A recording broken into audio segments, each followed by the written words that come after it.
বিসমিল্লাহির রহমানির রহিম। আসসালামু আলাইকুম। প্রিয় দর্শক শ্রোতাবৃন্দ, আজকের আলোচনা শুরু করার আগে একটু থামতে চাই। চোখ বন্ধ করুন, একটু ভাবুন। একজন মানুষ সকালে উঠে প্রতিদিন কাজে যান। তিনি ফাইল নাড়েন, সিদ্ধান্ত নেন, মানুষের সমস্যা সমাধান করেন, দেশের কাজ করেন।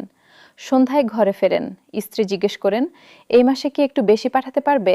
মায়ের ওষুধ লাগবে, ছেলের পরীক্ষার ফি বাকি। তিনি চুপ করে বসে থাকেন, কারণ উত্তর নেই। এই মানুষটার নাম হতে পারে রফিক, কারিম, সুমাইয়া বা আনোয়ারা। এই মানুষটা হতে পারেন আপনার প্রতিবেশী, আপনার আত্মীয়, অথবা আপনি নিজে।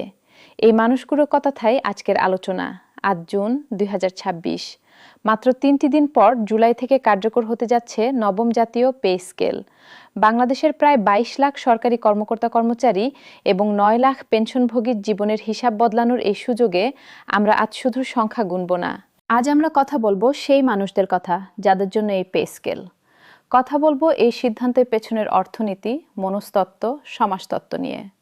কথা বলবো কোথায় এই পে স্কেলের শক্তি, কোথায় তার সীমাবদ্ধতা, আর ভবিষ্যতে কি বদলানো দরকার। আজকের এই বিশেষ পর্যালোচনায় থাকছে ২৫টি পর্ব। দীর্ঘ হবে, গভীর হবে, কিন্তু প্রতিটি মুহূর্ত প্রাসঙ্গিক। চলুন শুরু করা যাক। প্রথম পর্ব, আজকের পূর্ণ সংবাদচিত্র। শুধু শিরোনাম নয়, পুরো গল্প। অর্থ মন্ত্রণালয়ের অর্থ বিভাগ নিশ্চিত করেছে যে নবম জাতীয় পে স্কেলের গ্যাজেট প্রকাশের প্রস্তুতি চূড়ান্ত পর্যায়ে। ২০২৬ থেকে ২৭ অর্থবছরের প্রথম দিন থেকেই নতুন বেতন কাঠামো কার্যকর গণ্য হবে। মূল সিদ্ধান্ত ৩টি স্তরে। প্রথমত, ১ জুলাই থেকেই সুপারিশকৃত মূল বেতনের ৫০% প্রযোজ্য হবে। গ্যাজেট আসতে দেরি হলেও বকেয়াসহ পরিশোধ করা হবে। দ্বিতীয়ত, ২০২৬ থেকে ২৭ অর্থবছরের বাজেটে ৩৫,০০০ কোটি টাকার বিশেষ থোক বরাদ্দ চূড়ান্ত। বাংলাদেশের ইতিহাসে কোনো একক পে স্কেলের জন্য প্রথম বছরে এত বড় বরাদ্দ এর আগে হয়নি। তৃতীয়ত, বাস্তবায়ন হবে ৩ ধাপে। প্রথম ধাপে জুলাই ২০২৬ থেকে মূল বেতনের ৫০%। দ্বিতীয় ধাপে ২০২৭ থেকে ২৮ অর্থবছরে বাকি ৫০%। তৃতীয় ধাপে ২০২৮ থেকে ২৯ অর্থবছরে ভাতাসহ পূর্ণ বাস্তবায়ন। শিরোনামে যা থাকে না সেটা হলো এই ৩ ধাপের পেছনে কতটা অর্থনৈতিক বাধ্যবাধকতা আছে, কতটা সদিচ্ছার ঘাটতি, আর কর্মচারীরা এই ৩ ধাপ শেষ হওয়ার আগেই কিভাবে ক্ষতিগ্রস্ত হতে পারেন, সেই পুরো গল্পটা আজ বলবো। দ্বিতীয় পর্ব, ১১ বছর শুধু সময় নয়, একটি ক্ষতের ইতিহাস। ২০১৫ সালের জুলাই মাস অষ্টম পে স্কেল ঘোষিত হলো। সেই সময় বাংলাদেশের মাথাপিছু আয় ছিল প্রায় $১,৩০০। আজ ২০২৬ সাল, মাথাপিছু আয় $৩,০০০ ছাড়িয়ে গেছে। দেশের অর্থনীতি ২.৫ গুণ বড় হয়েছে। মেট্রো রেল হয়েছে, পদ্মা সেতু হয়েছে, বিদ্যুৎ উৎপাদন বেড়েছে। কিন্তু যে মানুষগুলো এই দেশ পরিচালনা করছেন প্রতিদিন, তাদের বেতন সেই ২০১৫ সালেই থমকে আছে। এই বৈষম্যটা শুধু অর্থনৈতিক নয়, এটা মনস্তাত্ত্বিকও। একজন কর্মচারী যখন দেখেন দেশ এগিয়ে যাচ্ছে কিন্তু তিনি এগোতে পারছেন না, তখন তার মধ্যে একটা বিচ্ছিন্নতা তৈরি হয়। মনে হয় এই উন্নয়নের গল্পে আমি নেই। আর মূল্যস্ফীতির হিসাব করলে ছবিটা আরও কঠিন। ২০১৫ থেকে ২০২৬ এই ১১ বছরে পুঞ্জীভূত মূল্যস্ফীতির প্রভাবে একজন কর্মচারীর প্রকৃত ক্রয় ক্ষমতা অনেকটা কমে গেছে। নামমাত্র বেতন একই থাকলেও প্রকৃত বেতন কমেছে। এই ক্ষতিটা পুষিয়ে দিতেই নবম পে স্কেল আসছে। কিন্তু প্রশ্ন হলো, ১১ বছরের ক্ষতি কি ৩ ধাপের একটি পে স্কেলে পুরোপুরি পুষিয়ে দেওয়া সম্ভব? সৎ উত্তর না, তবে একটা শুরু হচ্ছে। তৃতীয় পর্ব, মূল্যস্ফীতির অদৃশ্য ডাকাতি। একটি গভীর বিশ্লেষণ। মূল্যস্ফীতিকে অনেকে অদৃশ্য কর বলেন। কারণটা সহজ বুঝিয়ে দেওয়া যাক। ধরুন ২০১৫ সালে আপনার মাসের বাজার খরচ ছিল ১২,০০০ টাকা। গড় বার্ষিক মূল্যস্ফীতি যদি ৭% হয়, তাহলে ২০২০ সালে সেই একই বাজার করতে লাগছে প্রায় ১৭,০০০। ২০২৬ সালে লাগছে প্রায় ২৩ থেকে ২৪,০০০। অর্থাৎ বেতন না বাড়লে সেই ১২,০০০ টাকার বাজার এখন আর ১২,০০০-এ হচ্ছে না। তবে মূল্যস্ফীতি সব পণ্যের সমান হয় না।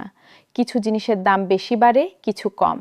বাংলাদেশে সবচেয়ে বেশি বেড়েছে বাসা ভাড়া, শিক্ষা ব্যয়, চিকিৎসা ব্যয় এবং পরিবহন খরচ। এই ৪টি খাতেই সরকারি কর্মচারীদের ব্যয়ের সিংহভাগ। এই বাস্তবতায় নবম পে স্কেলে যে বৃদ্ধির কথা বলা হচ্ছে সেটা শুনতে বড় মনে হলেও মূল্যস্ফীতির সঙ্গে হিসাব করলে প্রকৃত বৃদ্ধি অনেকটা কম। এই সত্যটা সৎভাবে বলা দরকার, কারণ মিথ্যা আশা থেকে বড় হতাশা আসে। চতুর্থ পর্ব, 4টি মানুষের 4টি জীবন। পরিসংখ্যান যা বলতে পারে না, পরিসংখ্যান মানুষকে ছোট করে ফেলে। সংখ্যার আড়ালে মানুষ হারিয়ে যায়। তাই 4টি ভিন্ন বাস্তবতার মানুষের কথা বলি। প্রথম জীবন। ঢাকার মধ্যবিত্ত কর্মচারী মিরপুরে থাকেন। 15 বছরের চাকরি। মূল বেতন 22,000, ভাতাসহ 40,000-এর কাছাকাছি। বাসা ভাড়া 12,000, বাজার 15,000, সন্তানদের পড়ালেখা 5,000, যাতায়াত 2,000, বিদ্যুৎ গ্যাস পানি 3,000, মোট 37,000। হাতে থাকে 3,000 টাকা। এই 3,000-এ মেয়ের একবার জ্বর হলে ওষুধ কিনতে গিয়ে হিসাব মেলে না। ঈদে সবাইকে নতুন পোশাক দেওয়া যায় না। গ্রামে মায়ের কাছে পাঠানোর মতো বাড়তি কিছু নেই। রাতে ঘুমানোর আগে তিনি ভাবেন, আর কতদিন? দ্বিতীয় জীবন। উপকূলীয় জেলার একজন নার্স বরিশালের একটি জেলা হাসপাতালে কাজ করেন। ঘূর্ণিঝড়ের মৌসুমে রাত কাটে হাসপাতালেই। করোনার সময় পিপিই পরে মাসের পর মাস কাজ করেছেন, পরিবারের কাছে ফিরতে পারেননি। তখন সবাই বলেছিল স্বাস্থ্যকর্মীরা যোদ্ধা, কিন্তু সেই যোদ্ধার বেতন? নিম্ন গ্রেডে 12 থেকে 15,000। বেসরকারি হাসপাতালে গেলে 3 গুণ পেতেন, কিন্তু সরকারি চাকরির সুরক্ষার কথা ভেবে থেকে গেছেন। আজ সেই যোদ্ধা নবম পে স্কেলের দিকে তাকিয়ে আছেন।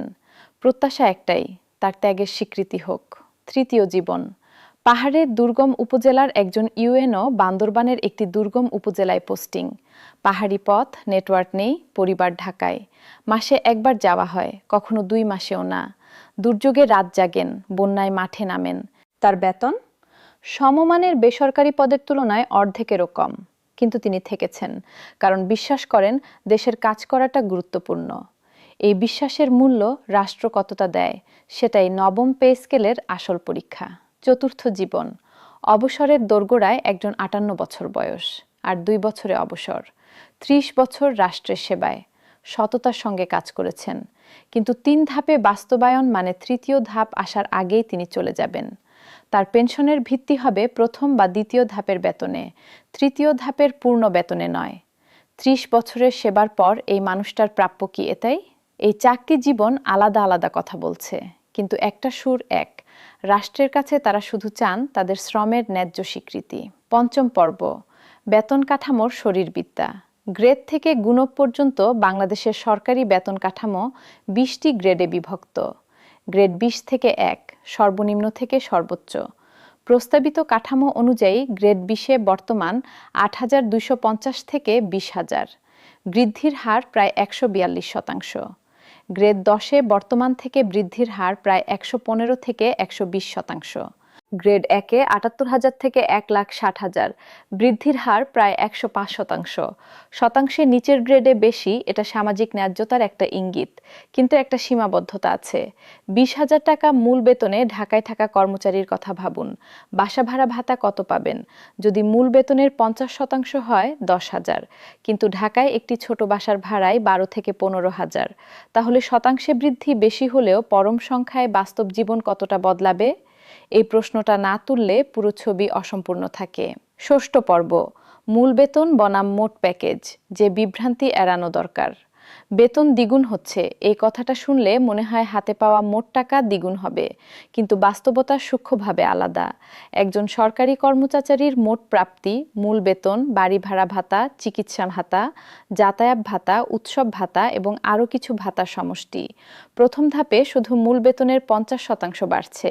ভাতাগুলো পূর্ণ সংশোধন হবে তৃতীয় ধাপে, অর্থাৎ 2028 থেকে 29 সালে। সহজ করে বললে, যদি বর্তমান মূল বেতন 20,000 আর মোট প্যাকেজ 40,000 হয়, তাহলে জুলাই থেকে মূল বেতন হয়তো হবে 40 থেকে 50,000, কিন্তু মোট প্যাকেজ 3 ধাপ পূরণ না হওয়া পর্যন্ত পুরোটা বদলাবে না। মিথ্যা প্রত্যাশা তৈরি হলে পরে হতাশাও বড় হয়, তাই সঠিক ধারণা রাখাটা এখনই জরুরি। সপ্তম পর্ব, পে ফিক্সেশন, পুরো প্রক্রিয়া সহজ ভাষায়। পে ফিক্সেশন শব্দটা শুনলে অনেকের মাথায় যায় জটিল গাণিতিক হিসাব। আসলে ধারণাটা সহজ। নতুন পে স্কেল এলে পুরনো বেতন থেকে নতুন বেতনে সমন্বয় করতে হয়। এই প্রক্রিয়াই পে ফিক্সেশন। 2টি পদ্ধতিতে হয়। প্রথম পদ্ধতিতে বর্তমান মূল বেতনের সঙ্গে একটি গুণক প্রয়োগ করা হয়। ধরুন গুণক হলো 2.5, তাহলে বর্তমান 20,000 বেতন নতুনে দাঁড়াবে 50,000। দ্বিতীয় পদ্ধতিতে নতুন গ্রেড ও চাকরির ধাপ অনুযায়ী সরাসরি বেতন নির্ধারণ করা হয়। সাধারণত দুই পদ্ধতিতে যেটাই বেশি পাওয়া যায় সেটাই গ্রহণ করা হয়। এটাকে বলে অ্যাডভান্টেজিয়াস ফিক্সেশন। গেজেট প্রকাশের পর আইবাস প্লাস প্লাস সিস্টেমে এই প্রক্রিয়া অনলাইনে সম্পন্ন করা হবে। এখনই করণীয় 3টি কাজ। 1. সার্ভিস বুক হালনাগাদ আছে কিনা নিশ্চিত করুন। 2. নিজের গ্রেড, মূল বেতন ও যোগদানের তারিখ জানুন এবং লিখে রাখুন। 3. ব্যাংক হিসাব ও জাতীয় পরিচয়পত্রের তথ্য সিস্টেমে সঠিক আছে কিনা দেখুন।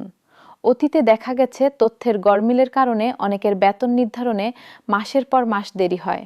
একটু সচেতনতা এই কষ্ট এড়াতে পারে। অষ্টম পর্ব, 7টি বড় প্রশ্ন, বিস্তারিত উত্তরসহ সামাজিক মাধ্যমে, অফিস বারান্দায়, চায়ের দোকানে যে প্রশ্নগুলো সবচেয়ে বেশি ঘুরছে সেগুলো সততার সঙ্গে উত্তর দেওয়ার চেষ্টা করি। 1. গেজেট কি সত্যি জুনে আসবে? আইন মন্ত্রণালয়ের ভেটিং, মন্ত্রিসভার অনুমোদন, রাষ্ট্রপতির স্বাক্ষর, গেজেট মুদ্রণ, এই প্রতিটি ধাপে সময় লাগে। জুনে না হলেও কার্যকর তারিখ 1 জুলাই থাকবে এবং বকেয়া সহ মিলবে। 2. 3 ধাপে কেন? একসঙ্গে দিতে 1.5 থেকে 2 লাখ কোটি টাকার বাড়তি দরকার।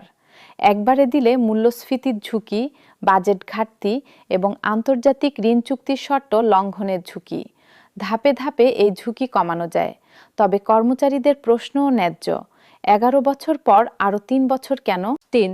বকেয়া কত দিনের পাবো? গেজেট যখনই আসুক বকেয়া শুরু হবে 1 জুলাই থেকে। জানুয়ারি থেকে বকেয়ার দাবি এখনও সরকারি ঘোষণায় নেই। 4. যারা শিগগির অবসরে যাবেন? তৃতীয় ধাপ আসার আগে অবসরে গেলে পূর্ণ সুবিধা পাওয়া যাবে না। বিশেষত পেনশনের ভিত্তি কম বেতনে তৈরি হবে। এদের জন্য বিশেষ কোনো ব্যবস্থা গেজেটে আছে কিনা দেখতে হবে। 5. টাইম স্কেল ও সিলেকশন গ্রেড কি ফিরবে? কর্মচারী সংগঠনগুলো দীর্ঘদিনের দাবি এটা। নির্দিষ্ট বছর চাকরি পূর্ণ হলে স্বয়ংক্রিয়ভাবে উপরের ধাপে যাওয়ার সুবিধা আগে ছিল, পরে বাতিল হয়েছিল। গেজেটে এটা ফিরবে কিনা নিশ্চিত নয়। 6. পেনশনভোগীরা কতটুকু পাবেন? কম পেনশনপ্রাপ্তদের সর্বোচ্চ 100% পর্যন্ত বৃদ্ধির কথা বিবেচনায় আছে, কিন্তু বিস্তারিত গেজেট না আসা পর্যন্ত নিশ্চিত বলা যাচ্ছে না। 7. পে ফিক্সেশনে ভুল হলে কি করব? গেজেট প্রকাশের পর নির্দিষ্ট সময়ের মধ্যে আপত্তি দাখিলের সুযোগ থাকে। দপ্তরের হিসাব শাখার মাধ্যমে এটা করতে হবে, তাই নিজের হিসাব নিজে মিলিয়ে দেখুন। 9ম পর্ব, পেনশনভোগী, রাষ্ট্রের কাছে পুরনো ঋণ। 9 লাখ মানুষ, তারা আর মাঠে নেই। তারা ঘরে বসে থাকেন, হাসপাতালে যান, সন্তানের বাড়িতে থাকেন। এই মানুষগুলোর পেনশন অনেক ক্ষেত্রে 10-15 বছর আগের বেতনের ভিত্তিতে নির্ধারিত। মাসে হয়তো 5 থেকে 8 হাজার টাকা। আজকের বাজারে এই টাকায় একজনের ওষুধের খরচও মেটে না। রাষ্ট্রের কাছে এই মানুষগুলোর একটা পুরনো ঋণ আছে। তারা সারা জীবন রাষ্ট্রকে দিয়েছেন। এখন রাষ্ট্রের কাছ থেকে তারা শুধু ন্যায্য পরিশোধ চাইছেন। নতুন কাঠামোয় পেনশন বৃদ্ধির প্রতিশ্রুতি আছে, কিন্তু বিবেচনায় আছে আর নিশ্চিতভাবে হবে, এই দুটোর মধ্যে ফারাক আছে। গেজেটে স্পষ্ট উল্লেখ না থাকলে এই মানুষগুলো আবার হতাশ হবেন। একটা কথা মনে রাখা দরকার, যে মানুষটা আজ কর্মচারী, কাল তিনি পেনশনভোগী। আজ পেনশনভোগীদের যেভাবে দেখা হয়, আগামীকাল তাকেও সেভাবে দেখা হবে। তাই এই প্রশ্নটা সবার। 10ম পর্ব, কেন 3 ধাপ? অর্থনীতির কঠিন বাস্তবতা 3 ধাপে বাস্তবায়নের পক্ষে সরকারের যুক্তিটা বোঝার চেষ্টা করা যাক। অর্থনীতির ভাষায়, বাংলাদেশের জাতীয় বাজেটের একটি বড় অংশ যায় ঋণের সুদ পরিশোধে, প্রায় 1/3। আরও একটা বড় অংশ যায় ভর্তুকিতে, সামাজিক নিরাপত্তায়, প্রতিরক্ষায়। উন্নয়ন বাজেটের জন্য যা থাকে তার বাইরে আরও 1.5 থেকে 2 লাখ কোটি টাকা কোথা থেকে আসবে? 3টি পথ আছে। কর বাড়ানো, কিন্তু তাতে ব্যবসার পরিবেশ নেতিবাচক হয়, বিনিয়োগ কমে। ঋণ নেওয়া, কিন্তু বাংলাদেশ ইতিমধ্যে আন্তর্জাতিক মুদ্রা তহবিলের সঙ্গে ঋণ চুক্তিতে আছে, বাড়তি ঋণ শর্ত লঙ্ঘন করে। উন্নয়ন বাজেট কমানো, কিন্তু তাহলে অবকাঠামো নির্মাণ থমকে যাবে। এই 3টির কোনোটাই ভালো সিদ্ধান্ত নয়, তাই ধাপে ধাপে। তবে কর্মচারীদের প্রশ্নটাও ফেলনা নয়। 11 বছর পর আরও 3 বছর, মানে মোট 14 বছর। এর মধ্যে যারা অবসরে যাবেন তারা পূর্ণ সুবিধা পাবেন না। আর তৃতীয় ধাপ আসতে আসতে মূল্যস্ফীতি প্রথম 2 ধাপের সুবিধাটুকু অনেকটা গিলে নেবে। দুটো দৃষ্টিভঙ্গি বৈধ। প্রশ্ন হলো, সরকার কি সত্যি 3টি ধাপ সময়মতো রাখতে পারবে? আজকের পর্যালোচনা এখানেই শেষ। পে স্কেল সংক্রান্ত যে কোনো নতুন আপডেট এলে আমরা আবার আপনাদের সামনে হাজির হব। চ্যানেলটি সাবস্ক্রাইব করুন, বেলটি প্রেস করে রাখুন। আর এই ভিডিওটি আপনার চিত সকল সরকারি চাকরিজীবীর সঙ্গে শেয়ার করুন। তারাও যেন তাদের প্রাপ্য তথ্যটা সময় মতো জানতে পারেন। ধন্যবাদ সবাইকে। আল্লাহ হাফেজ।